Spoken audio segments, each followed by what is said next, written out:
Serving their community is who they are because they love where they live. REMAX 3D Real Estate is proud to bring you Heart of Greenville, a video series dedicated to celebrating all the wonderfully great things about Greenville, Texas. On every episode, Dennisha Denney will share Greenville's story through the stories of people who call Greenville home. This is Heart of Greenville. Thank you for watching Heart of Greenville. I asked Robert Bledsoe to come on the show because he came not from Greenville, but from the Houston area, and he really dove into our community and has started giving back through his insurance business, but also his time that he gives back to our community. I can't wait for you to hear my conversation with Robert. Hey y'all, I'm Dennisha Denney, your host of Heart of Greenville, and today we're sitting at the landmark on Lee Street on the third floor at The Landing. And our guest today is Mr. Robert Bledsoe with Farmers Insurance. How are you today, Robert? Dennisha, I'm doing good. Thank you. Thank you so much for agreeing to come on the show. I so appreciate the opportunity to be here. I have to share this though. Okay, just a second ago, you're like, how long is this? It's like 10 minutes, right? And I'm like, no, it's 30. So we're going to sit here for about 30 minutes and we're going to talk about your story. And we're going to talk about how you got to Greenville, since I know you're not from Greenville. And we'll talk about that. But I know in the short time you've been here, you have made Greenville your home. So let's start off. Tell our audience, how did you get to Greenville, Texas, and where did you come from? Well, I came from the Houston area. My wife and I, that's all we've ever known. Actually, it's Fort Bend County, which is outside of the Houston area. It's not Houston proper. But I have been with Farmers Insurance for the last 35 years, and most of that has been as a district manager. And a district manager builds sales teams. And so that was something that I did for 20 years in the Houston market and enjoyed some successes. The Houston market had gone through some changes relative to the hurricane exposure that we had in that market, and that we had been downsizing for years and years, and had an opportunity, was approached by the state executive to say, hey, would you like to move to the Dallas area? It is slated for growth. Houston is not.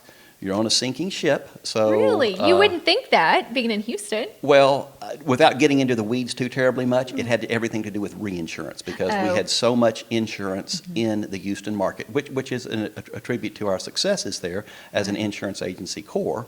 But in any event, we were overexposed. Okay.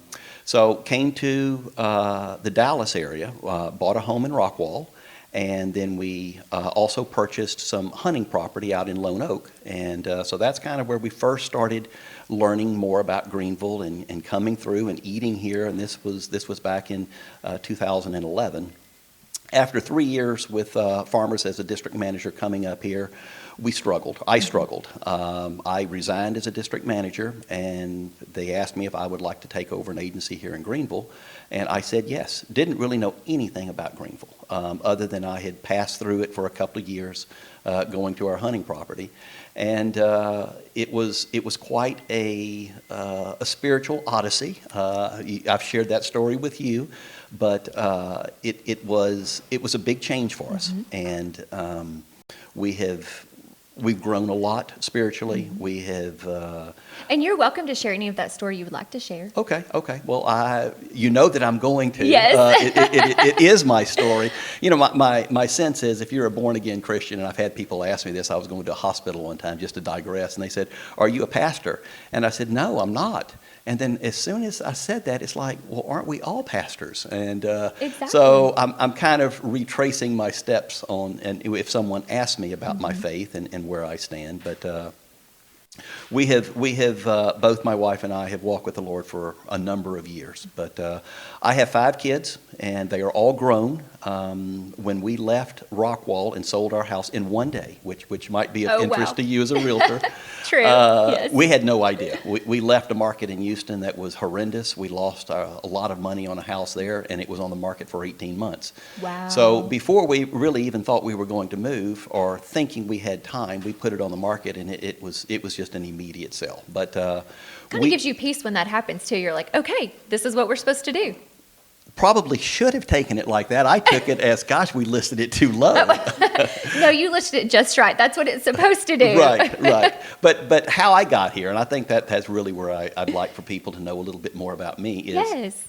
we had recently become empty nesters. We were living in Rockwall, found myself as a resigned district manager from Farmers Insurance, and didn't have a place to immediately start back in business.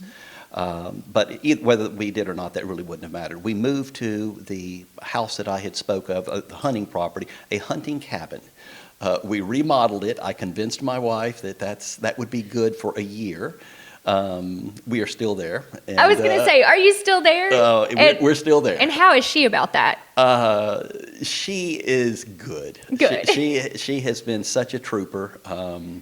We lived in a affluent, large house, and to go from a 7,000 square foot house in a gated community to a remodeled hunting cabin in Lone Oak, and I say Lone Oak, it's only an address of Lone Oak. We're remote, but that is where we live now. But what we have really enjoyed, and this is something that I just want everyone to know, is Greenville has been a time for us to kind of reset our priorities, our spiritual compass, our business compass, and Greenville has been a little bit slower of a pace. And it's been good for me. It has been good for me because of my age. I'm 62 years old, and my business training goes back 30 years ago, where it was before there was an internet. It was much face-to-face.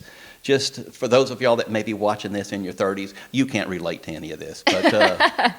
But to embrace a business where we are doing face-to-face reviews of insurance or face-to-face interaction, that is not something that is common in a Dallas market or a Houston market, but certainly in the Greenville market, it seems to be something that people appreciate, and it has been good for me because I've gotten to know so many people on a personal level that I probably wouldn't have if I was in a different market. We are a very relational community. We like that face-to-face, one-on-one.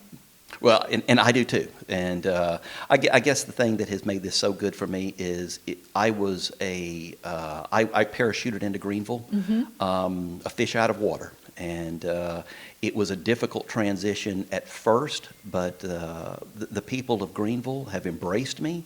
They have made it so welcoming to me. I have found it easy to integrate into some of the social organizations. And like I said, it's just been a wonderful experience for us. That was going to be one of my questions. How did our community embrace you when you came in and you were a new kid in town and didn't have a lot of people that you knew? So it sounds like they welcomed you. Well, from my personal perspective, I don't know that it could have been any better. So I that's awesome. Those of y'all that have lived here all your lives, it's like, well, maybe we're not that welcoming and maybe we're not that good, but for me, who has not lived here most of my life, it was very good for us. As we've grown, though, I do hear that more and more often, that Greenville has been welcoming. And it was forever. I mean, our population stayed 25,000 like all of my life until now.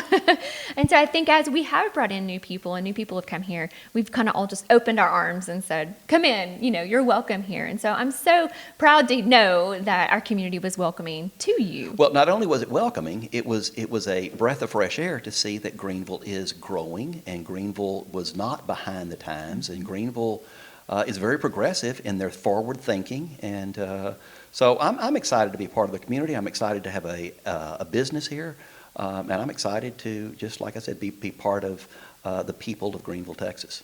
I love that so much. That's so wonderful. Can we go back and talk about you resigning as a district manager? Because, you're a career-driven person. I know in our conversations, you are a driven, goal-setting, goal-achieving person.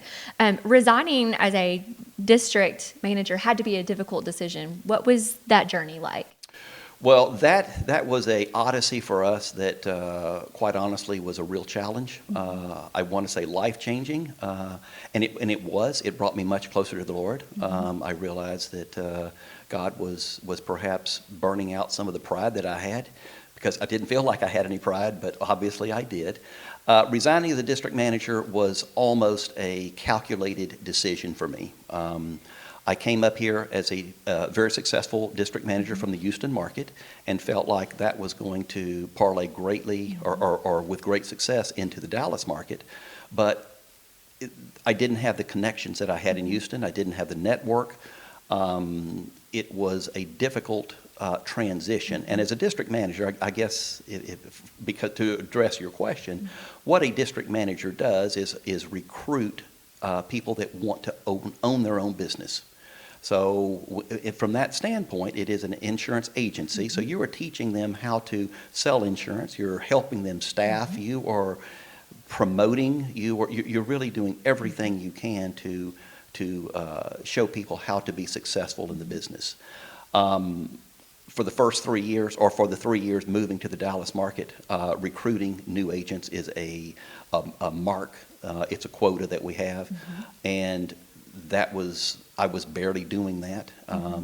But more importantly, most of the money that I was getting, kind of as a startup business, I was putting back in it. So after 3 years, that's where the calculated decision came. It's like, what am I doing? My stress level is off the charts, and I'm not making any money. I'm not sure where God has me to go next, but the disheartening thing was I felt like it was going to be one great success to even a greater success, but that was not God's story for my life. And so anyway, I did resign, and that's how I got to Greenville and was asked to take over an agency here, which that was something I felt like would be a very low stress for me. And it has been to some extent, not easy, but it's not the high stress level that I had come from. So my wife, you had mentioned her earlier, and I certainly want to mention her because she's every bit a part of everything I have to say. She has been a great trooper in this, and she encouraged me to resign. She saw the toll that it was taking on me and says, I'd much rather live in a hunting cabin in Lone Oak, Texas, than have you die of a heart attack at whatever age. So. Oh, that is so precious. And we have to give her a shout out. She's here in the audience listening and watching. I love that the two of you have that together, and that's so special to know that you have her in your corner, praying for you, and and quality of life is so important, and you chose that quality of life over money, and sometimes that's not easy to do, but you made the right choice. And so I love seeing that, how God blessed your journey and really brought you more than what money can actually provide. Well, I say that story, and I'd like to take credit for it. Some of those things that the Lord orchestrated in my life just kind of happened. I did make some decisions, and that was to resign. And yes, I was very career-driven. And I can't say that I'm not still career-driven, but the footnote to what I had said earlier is we had become empty nesters. So that made it a little bit easier to make a transition in my 50s versus making that transition in your 30s and putting everything on the back burner. Did your wife work while you were raising your 5 children? We were so blessed. No, she did not, to answer the question, but we made that decision early on. And that's such a blessing for her to be able to do that and raise your children. So what was that like, being the breadwinner of the family with your wife and 5 kiddos and getting them raised, and it was all on you? What was that like in those years? Very difficult. The difficult part was making that decision and in the early transition of our marriage. We tell stories about our first child and me pulling out a money bag with change and trying to find enough change to go eat. It wasn't that we were that poor. Well, I guess it was. We were struggling that much to make ends meet because we were living on a one-income budget. And we made that decision that when we started having children, that she would stay at home, and had no idea that the Lord would bless us the way that He did and provide for us to raise all of our children. And we homeschooled, and I say we very liberally. My wife homeschooled our children, and so it really demanded a mother that was able to spend all of her time with our children. So we've really kind of had a storybook marriage. Our children are all doing very well. And if the only bump in the road that I ever have is a significant job change and income drop, well, then I just don't know how I could have a better life. Oh, that's so true. You have been so blessed. I love that. Let's talk about this. How did you get into insurance? Great story. My father was an insurance agent. He would be referred to now as a financial planner. He did mostly life insurance, setting up pensions and profit sharing. But he did have a property and casualty agency that he was primarily, like I said, a life insurance agent. So I went to Baylor University, graduated in 1981, and in 1980 he had a gentleman approach him to buy his agency, and he asked me if I would be of any interest in going into the insurance business. And I am going to answer this question. I said, Dad, I love stories. No, I don't think that's anything I would ever want to go into. I'm going to either do banking or oil and gas. Most of the people listening will not know what was going on in 1980, but we had a point in 1980 where gas was being rationed. So when I graduated, I couldn't find a job, and that was another low point in my life. And after working for a seismic company for just a few months, I was let go, and my father said, I could get you a job. So that's how I got into the insurance business. I'd love to say, oh, I sought it out, and it was something it was my lifelong dream to follow my father's footsteps, but it was anything but that. And even after I got into the insurance business, it was something that I had, I guess, a knack for. It was not easy, but had early successes.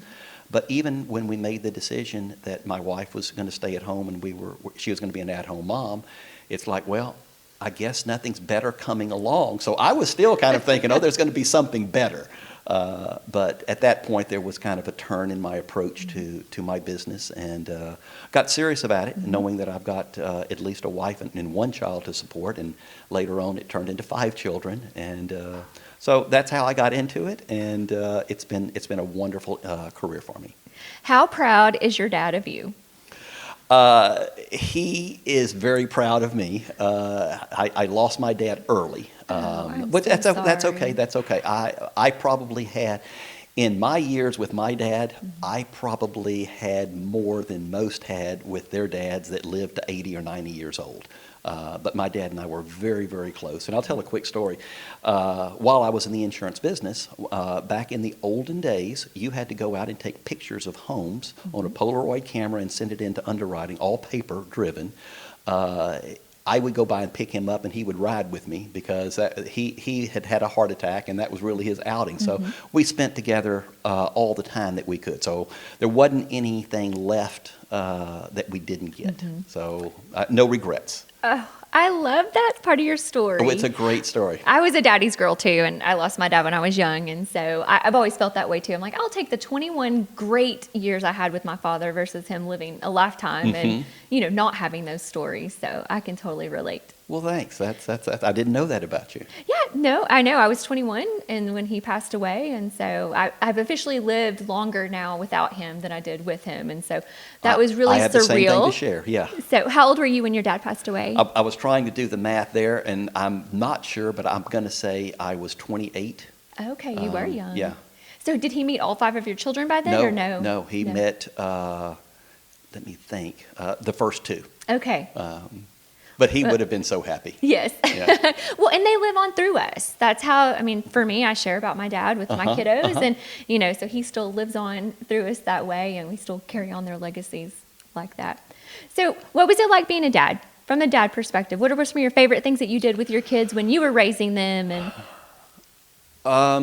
well, I had a great mom. I know that, or a great wife. One of the things that we did is I worked a lot of long hours, and I coveted my time with my children and family. So we lived rurally, and we did not have TVs in the kids' bedrooms. We had one TV, so we could be together. So I'm kind of telling you what it was like for me to be a dad. So when I got home, and the reason I make that statement is one of the rules I had is the TV goes off when I come home, because I wanted to have undistracted time with my children. So my time with my kids was very, very good. Most of my time, I would say, was either on a Little League baseball field coaching and or in the stands, or at softball games with my daughters, or soccer games, or cheerleading with 5 kids, and ours were very, very active. We would have to get a calendar out on a Thursday night and say, okay, who's taking kids where? That's kind of how our weekends were. I bet. Divide and conquer. Well, I tell this story because someone said, oh, how'd you do it with 5 kids? And I said, really, once you get there, it's so easy from a child rearing standpoint is my children didn't have an opportunity to be spoiled because they always they were seeking our time because it was being split between 5 of them. So if one of them acted up at a baseball game or threw a baseball bat, I left and didn't leave them where they weren't getting a ride, but they knew that I'm not coming to the next one if you're going to behave that way. And so it was good. It was really, really good. We're very close. 4 of my 5 children live in the Dallas area. Which, who would have ever thought we were going to be in Dallas, going back to my history. I have a daughter that just moved from the Dallas area to the Corpus Christi area. So we hope to get her back here. But we spend time together on Christmas and Easter, and one of the things that I have found that was kind of natural for us is for our holidays, especially Thanksgiving and usually Christmas too, and possibly Easter, which is coming up. My children, when they come, they're with us for 3 days. They bring the kids. We're a huge get together. So it's not just an afternoon where we get together and share a meal. Because I think the best times for family is early in the mornings, waking up. And that's something that I just desire greatly to have with my children. That's so special, just that morning time. You get up and you drink coffee together, and the quiet and stillness of the morning, and I feel like you do have some of the best conversations first thing in the morning. That's so neat. I love, you raise your kids in a way that they wanted to come home and want to be. Now, do you have grandkids too then? I do. Okay, how many grandbabies do you have? Let me count, because I don't want to get this Robert. wrong. Yeah. I have 5. 5. Okay, so you have 5 kiddos and 5 grandkiddos. Correct. Your house is... How are you doing it in the cabin? We are, well, I told you when that they all come home. We're trying to figure that out now because we have some newborns, and it's like whenever that you have a newborn, you get your own room, and we don't have enough rooms anymore. My mother-in-law lives with us, and we have a house that we have 2 houses. They're side by side, so that gives us a lot of overflow capacity. But we're thinking about ways to do that. There was a point in our lives where we had a beach house, and we also had a fifth wheel or a travel trailer, and that we kept that with the beach house. So when we had an overflow of people, we had a travel trailer, and usually it was Leanne and I stayed in there and let the kids and their friends have the house. I bet they loved that. Well, we were highly supervised, but yeah, they did. That's so fun. I love the family that you built. That's such a testimony to what you guys have built together. Just when your kids want to come home and be with you as adult children, you did something right. Well, thank you. We desire that same time with them. Yes. Well, we're on Heart of Greenville, and so I like for us to take a minute and talk about what are some of the things that you absolutely love about Greenville? I know we talked about how everyone's embraced you and, welcomed you into this community, and I very much feel like you're a part of this community. I don't view you as an outsider at all. I definitely view you as a contributor to this community. You have a big heart for this community. I know you financially give back. You also give back your time. So share with our audience, what are some things that you love about Greenville? Well, I'll say something even in a broader perspective, because I had that question posed to me more from the opposite standpoint, from family or friends back home, and they said, "Well, what is different about the Dallas Greenville market or area?" And I said, "Well, I didn't realize that we were not in the Bible Belt." What I noticed first thing was just the news coverage, how much more conservative it is, and there was at least mention of things that were more of a Christian perspective on the news, where you just didn't get that in the Houston telecast. Okay. So that was one of the first things that I noticed just in general of being up here. But coming to Greenville, and this is a funny story, and I didn't know it until I heard it in our church that we're part of right now, is there was like 90 churches in Greenville, and it may be the most populous with churches in any city. I don't know. I mean, we were somewhere in the record books for that, but I try not to talk too loudly about that. Only because you don't want there to be division. You want that unity. Well, having most of my life in the Houston market, and having much of my business life in an area that you had to be it was delicate, because you had the Houston market, which was such an international city, so many different religions, so many different ethnicities, and not that we don't have that here, but from that standpoint, you didn't I didn't come across people that spoke about their faith near as often as what I get in Greenville. So now I'm answering your question a little more surgically. Is the Greenville market is just very genuine, and it doesn't mean that everybody I meet is just an on fire for the Lord Christian either, but I do meet people that are just genuine, and they do share their faith, even though it may not be the same as mine, and just share their stories. It doesn't seem to be as superficial, and that is, I guess, from someone who you are interviewing who is coming from a different market. That is something that we have just been so attracted to in the Greenville area is the people are just more genuine. Man, how do we bottle that up? We need to tell people that. And that's a lot of why we do the show, is I want people to be able to hear and see and feel that in our community, because I do feel like we have such genuine, heartfelt people that make up this community. So that you said that beautifully. So thank you for that. Well, you're welcome. That was totally unrehearsed. Hey, those are the best. Well, I asked you to pick a number before we got started. Okay. So this is going to be your random question, and you picked the number 17. I did. And your question is, what is one thing no one knows about you? Oh my gosh.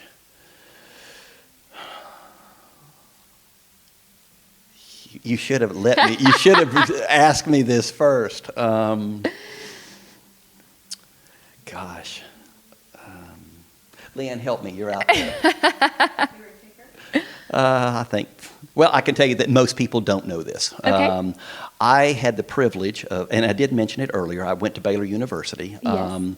I was a place kicker for Baylor University all 4 years, and still hold scoring records at Baylor for field goals and extra points. So look at you. I mean, there's people that know that, but it's not something that is most people would know. Right, especially here, we wouldn't necessarily know that. That's so cool. Do you have your jersey hung somewhere? Like, it's kind of like you're like a little celebrity. Yeah, no, I mean, not really. Like I still have it, but it's not hung up anywhere. You didn't frame it and all that. No. Well, we've been through several moves, so if I would have, it probably would have been lost. But yeah, I still have it. It's just not being displayed anywhere. How cool is that? So, did you do that in high school as well? I did. Did you go to Baylor on a scholarship for that? I did. Man, see, that's great stories. It is a great story, and I've just, like I said, I've had a wonderfully blessed life. You really have, Robert. Well, thank you so much for being on the show. I really appreciate you taking the time to sit down and share your heart with us, and I've learned things that I didn't know about you, so thank you for sharing all that. Well, Dennisha, thank you. I'm honored that you would have chosen me. Absolutely. Thank you. Thank you for watching Heart of Greenville. This video series, which is designed to celebrate Greenville, Texas, is spearheaded by REMAX 3D Real Estate.